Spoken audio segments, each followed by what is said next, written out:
Bratislava দক্ষিণ পশ্চিম স্লোভাকিয়ার Danube নদীর উভয় তীরে এবং লিটল কার্পেথিয়ানের পাদদেশে অবস্থিত স্লোভাকিয়ার সবথেকে বড় শহর হচ্ছে এই ব্রাতিস্লাভা। স্লোভাক প্রজাতন্ত্রের রাজধানী ব্রাতিস্লাভা, যাকে দানিউবের সৌন্দর্যও বলা হয়, কেবল একটি সমৃদ্ধ ইতিহাসই নয়, বরং এটি মধ্য ইউরোপের সবচেয়ে গতিশীল উন্নয়নের একটি অঞ্চলের কেন্দ্রও বটে। সমৃদ্ধ ইতিহাস সত্ত্বেও ব্রাতিস্লাভা বিশ্বের সবচেয়ে নবীন রাজধানীগুলির মধ্যে একটি, এবং এর বাসিন্দারাও গড়ে ভীষণই তরুণ। লিটল কার্পেথিয়ানের হিলে অবস্থিত ব্রাতিস্লাভা ক্যাসেল থেকে শুরু করে এই শহরে ছড়িয়ে ছিটিয়ে আছে নানা ঘুরে দেখার জায়গা, যেমন স্লোভাক ন্যাশনাল থিয়েটার থেকে শুরু করে saint Martin's cathedral, Michael's gate এবং এখানকার ব্রোঞ্জের ভীষণ মজাদার মূর্তিগুলো।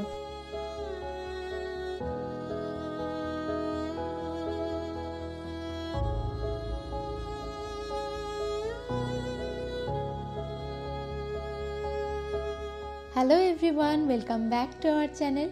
আগের দুটো দিনে তো অলরেডি আমরা অস্ট্রিয়ার রাজধানী ভিয়েনা আর হাঙ্গেরির রাজধানী বুডাপেস্ট ঘুরেই নিয়েছি, এবং দানিউবের তীরের দুটো রাজধানী তো আমাদের ঘোরা হয়ে গেছে।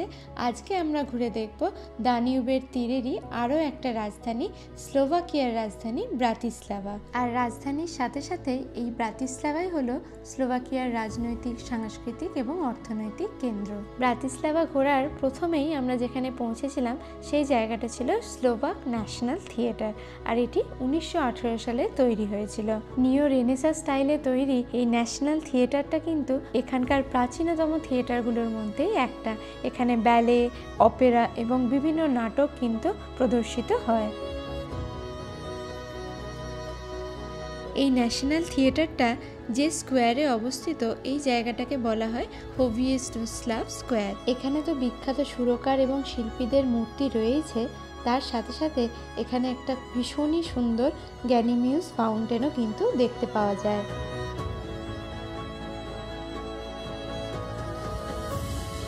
খানিকটা ভারতবর্ষের মতোই এই শহরেরও কিন্তু ইতিহাস অনেক জাতি ও ধর্মের মানুষের দ্বারা প্রভাবিত, যার মধ্যে যেমন রয়েছে অস্ট্রিয়ান, বুলগেরিয়ান, ক্রোয়েশিয়ান, চেক, তেমনই রয়েছে জার্মান, হাঙ্গেরিয়ান, ইহুদি এবং স্লোভাকরা। এবং তোমরা জানলে আরও অবাক হবে, 1536 সাল থেকে 1783 সাল পর্যন্ত এই ব্রাতিস্লাভা কিন্তু হাঙ্গেরির রাজ্যাভিষেকের স্থান ছিল, এবং সেই সময়ে হাঙ্গেরির আইনসভা কেন্দ্র, রাজধানী সবই কিন্তু ছিল এই ব্রাতিস্লাভা শহর। আর হাঁটতে হাঁটতে আমরা স্লোভাক ন্যাশনাল থিয়েটার থেকে প্রায় এই পুরাতন শহরের একদম প্রাণকেন্দ্রে এসে পৌঁছেছিলাম। এই জায়গাটাকে পুরনো ব্রাতিস্লাভার মেন স্কোয়ারও কিন্তু বলা হয়। এই জায়গাটা ভীষণ প্রাণবন্ত, যার কেন্দ্রে সুন্দর একটা রোল্যান্ড ফাউন্টেনও রয়েছে। আর তার সাথে সাথেই এখানকার অত্যন্ত পুরনো এবং রঙিন ঐতিহাসিক ভবনগুলোরও ভীষণ সুন্দর দৃশ্য এই স্কোয়ারটা থেকেই কিন্তু দেখা যায়। গ্রীষ্মকালে এই জায়গাটা ভীষণ মনোরম একটা জায়গায় পরিণত হয়, যেমন নাচ, গান এবং বিভিন্ন ধরনের পরিবেশনা থাকে, তার সাথে সাথে সুন্দর সুন্দর ক্যাফে এবং রেস্তোরাঁও কিন্তু এই অঞ্চলে প্রচুর দেখতে পাওয়া যায়। সুন্দর গোলাপি এই প্রাইমেট প্রাসাদটি নামকরণ করা হয়েছে জোসেফ বেথিয়ানির নামানুসারে। তিনি অ্যাকচুয়ালি একজন চার্চের বিশপ ছিলেন, আর এর ফলে তিনি হাঙ্গেরির ক্যাথলিক চার্চের প্রধানও হয়ে ওঠেন, এবং তার গুরুত্বপূর্ণ উপাধি প্রাইমেট নামেই পরিচিত ছিল। তাই এই ভবনটিকে প্রাইমেট প্যালেসও বলা হয়। আজকের দিনে এসে এটি একটা প্রাঙ্গণ, ক্যাফে এবং মিউজিয়ামেই পরিণত হয়েছে।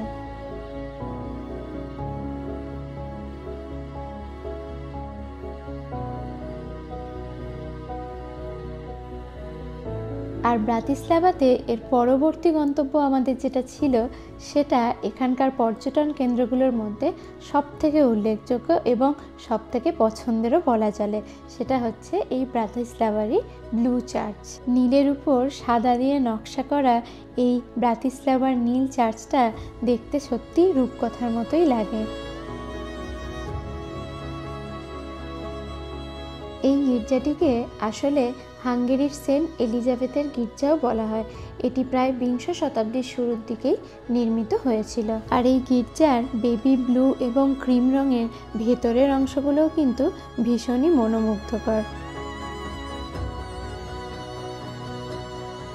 ব্রাতিস্লাভার মধ্যে রাস্তাগুলো দিয়ে হেঁটে যেতে তো বেশ ভালো লাগছিল, আর দেখতে দেখতে অনেক জায়গাও দেখা হয়ে গেছিল, কিন্তু গত দুদিনের ক্লান্তিতে একটুখানি ক্লান্তই হয়ে পড়েছিলাম। তাই জন্য এই ন্যাশনাল মিউজিয়ামের পাশে একটা ছোট্ট বাগান ছিল, তো সেই পার্কটাতেই আমরা একটুখানি গরমের দাবদাহ থেকেও বাঁচার জন্য বসেই জিরিয়ে নিয়েছিলাম।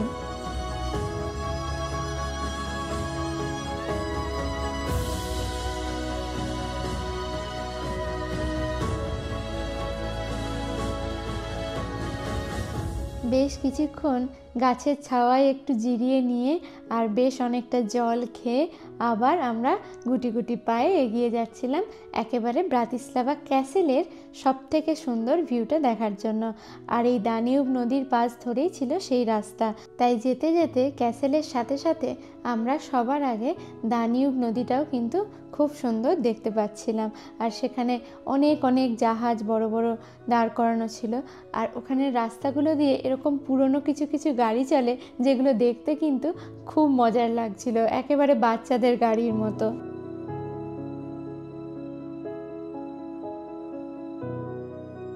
আর এই রাস্তা দিয়ে হেঁটে যেতে যেতেই কিন্তু দানিউব নদীর উপরে অনেক ছোট ছোট জাহাজের সাথে সাথে এই নদীর উপরের বড় ব্রিজ এবং অপর পারের বড় বড় বিল্ডিং এবং তার সাথেই হিলের উপরে ব্রাতিস্লাভা ক্যাসেলকেও কিন্তু দেখতে পাওয়া যাচ্ছিল। আর এই ক্যাসেলকেই আরও ভালোভাবে দেখার জন্য আমরা এই ব্রাতিস্লাভার উপরেরই একটা এসএনপি ব্রিজ আছে, সেই ব্রিজটার উপরেই উঠে পড়েছিলাম। আসলে এই ক্যাসেল হলো ব্রাতিস্লাভার অন্যতম প্রিয় একটি দর্শনীয় স্থান এবং এটি শহরের একটা প্রতীকী ল্যান্ডমার্কও বটে, এবং এটা লিটল কার্পেথিয়ানের একটি পাহাড়ের উপরে অবস্থিত।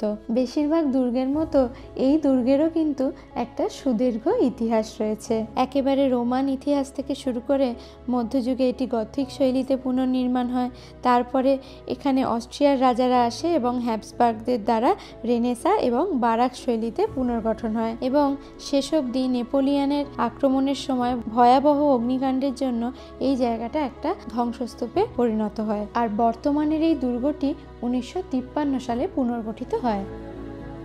লিটল কার্পেথিয়ানের হিলের উপর ব্রাতিস্লাভা ক্যাসেল দেখার পর আমরা একেবারে চলে গেছিলাম সেন্ট মার্টিনস ক্যাথিড্রালের কাছে। সেন্ট মার্টিনস ক্যাথিড্রাল হলো ব্রাতিস্লাভার পুরনো শহরের পশ্চিম দিকে অবস্থিত একটি বিশাল আকার গথিক ক্যাথিড্রাল। এটি 13 শতকের একটি বৃহৎ রোমানেস গির্জার উপরেই নির্মিত হয়েছিল। ব্রাতিস্লাভার ইতিহাসে এর একটি বিশাল ভূমিকা রয়েছে, কারণ এটি ছিল হাঙ্গেরির রাজাদের সরকারি রাজ্যাভিষেকের জায়গা, এবং ইতিহাস জুড়ে হ্যাবসবার্গ রাজবংশের 10 জন রাজা, 1 জন রানী এবং 7 জন রাজপত্নীর রাজ্যাভিষেক কিন্তু এই গির্জাতেই হয়েছিল।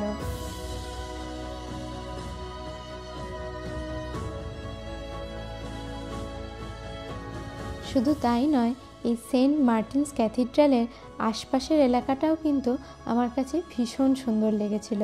আর তাছাড়া আশেপাশে বেশ কিছু বেঞ্চ, ক্যাফে, রেস্তোরাঁ, বিভিন্ন পুরনো দোকান, সব মিলিয়ে জায়গাটা ছিল ভীষণ প্রাণবন্ত। আর এই সেন্ট মার্টিন ক্যাথিড্রাল থেকে বেশ কিছু পাথুরে রাস্তা বেরিয়ে গেছে, যে জায়গাগুলো পুরো রূপকথার মতোই দেখতে লাগছিল। আর এই সুন্দর রাস্তারই একটা সুন্দর দোকান থেকে আমরা কিনে নিয়েছিলাম আমাদের একটা পছন্দের আইসক্রিম।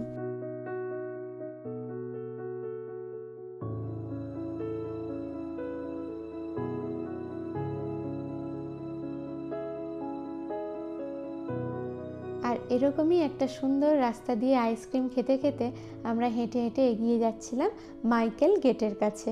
আর এই রাস্তাতে বেশ কিছু সুভেনিরের দোকানও ছিল, তবে এই সুভেনিরের দোকানগুলোর কালেকশন কিন্তু দুর্দান্ত ছিল। রং বেরঙের ছোট বড় সমস্ত জিনিসই কিন্তু দুর্দান্ত দেখতেও ছিল, আর কোয়ালিটিও ছিল ভীষণ ভালো। আর তার সাথে সাথে এখানকার শিল্পীদের শৌখিনতাও কিন্তু সত্যি চোখে পড়ার মতো ছিল। আর তোমাদেরকে যে মাইকেল গেটের গেটের কথা বলছিলাম, এই গেট হলো প্রাচীন মধ্যযুগীয় দুর্গের একমাত্র অবশিষ্ট নগরের গেট, যেটি 13 শতকে নির্মিত হয়েছিল প্রথম, এবং 1758 সালে এটি বারাক নকশায় পুনর্নির্মাণ করা হয়।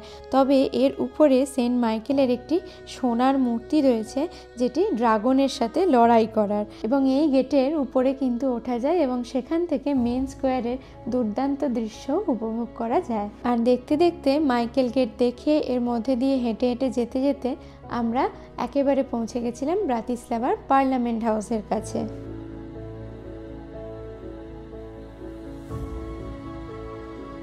আর দেখতে দেখতে পার্লামেন্ট হাউসটা দেখার পর একেবারে আমরা আমাদের ডিনারটাও সাবওয়ে থেকে সেরেই নিয়েছিলাম, কারণ বিদেশে বেশিরভাগ দোকান ওই 9টার মধ্যে বন্ধই হয়ে যায়, আর রাত 9টার মতো প্রায় বেজেই গেছিলো।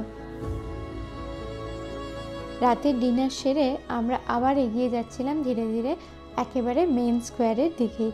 আর এই সময় সূর্যাস্তের আলোয় ওই মাইকেল গেটটাকে জাস্ট অসম্ভব সুন্দর লাগছিল। আর এখানে আবারও বেশ কিছু সুন্দর সুন্দর সুভেনিরের দোকান দেখতে পেয়েছিলাম, তাই আর দেরি না করে এখান থেকেই আমাদের এবারের ব্রাতিস্লাভা সুভেনিরটা নিয়েও নিয়েছিলাম, কারণ এখনও অবধি আমাদের সেটা কেনা হয়নি। তো এখানে এই ম্যাচ বক্সের যে ম্যাগনেটটা ছিল সেটা ভীষণ ভালো লেগেছিল। এর উপরে ব্রাতিস্লাভারই বেশ কিছু জায়গার ছবি দেওয়া ছিল। আর এখানকারই শিল্পীদের তৈরি বিশেষ এক ধরনের বাড়ির মডেল পাওয়া যায়, সেই জিনিসও একটা এখান থেকে আমরা কিনে নিয়েছিলাম। আর তার পাশেই একজন আর্টিস্ট ব্রাতিস্লাভার এই সুন্দর জায়গাগুলোকে তার কলমে অসম্ভব সুন্দরভাবে ফুটিয়ে তুলছিল, তাও আবার বানানো কফি দিয়ে।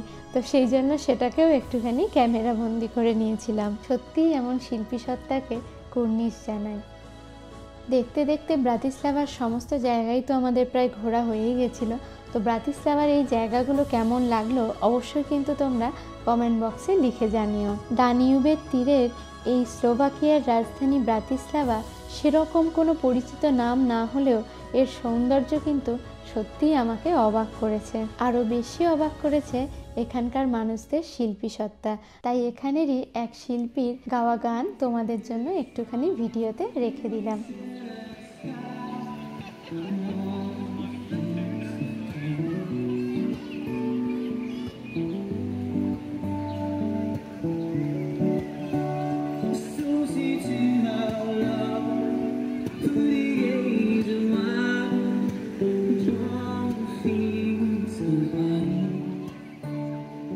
তবে এই ব্রাতিস্লাভা শহরে আরও একটা বেশ মজাদার জিনিস আছে। এই মেন স্কোয়ারের আশপাশে বেশ কিছু ব্রোঞ্জের মূর্তি আছে, যেগুলো কিন্তু খুবই ইন্টারেস্টিং। তার মধ্যে প্রথমটা হচ্ছে এইটা। ইনি ছিলেন একজন অত্যন্ত স্নেহশীল মজাদার ব্যক্তি, যিনি তার টুপিটা এখান দিয়ে যত মানুষ পাস করতেন তাদের মাথায় পরিয়ে দিতেন। আর দ্বিতীয়টা ছিল এইটা, এটা ছিল একটা ম্যানহোল থেকে একটা মানুষ যেন সমস্ত মানুষকে দেখছে। আর তৃতীয়টা ছিল নেপোলিয়নের একজন সৈন্য র্যান্ডামলি এখানেরই একটা বেঞ্চে এইভাবে সবার উপর নজর রাখছে। দানিউবের তীরে অবস্থিত এই স্লোভাকিয়ার রাজধানী ছোট্ট ব্রাতিস্লাভা শহরটার ভিডিও তোমাদের কেমন লাগলো অবশ্যই কমেন্ট বক্সে লিখে জানিও। আর ভিডিওটা যদি ভালো লেগে থাকে অবশ্যই কিন্তু লাইক করে দিও। আর যদি এখনও আমাদের চ্যানেলটা না সাবস্ক্রাইব করে থাকো তাহলে কিন্তু সাবস্ক্রাইব করে দিও। আর পারলে নিজেদের বন্ধু এবং পরিবারের সাথে একটু বেশি করে শেয়ার করো। খুব শিগগিরই আবার দেখা হবে তোমাদের সাথে, হয়তো আবার একটা নতুন দেশে। চলো, ততক্ষণের জন্য টাটা।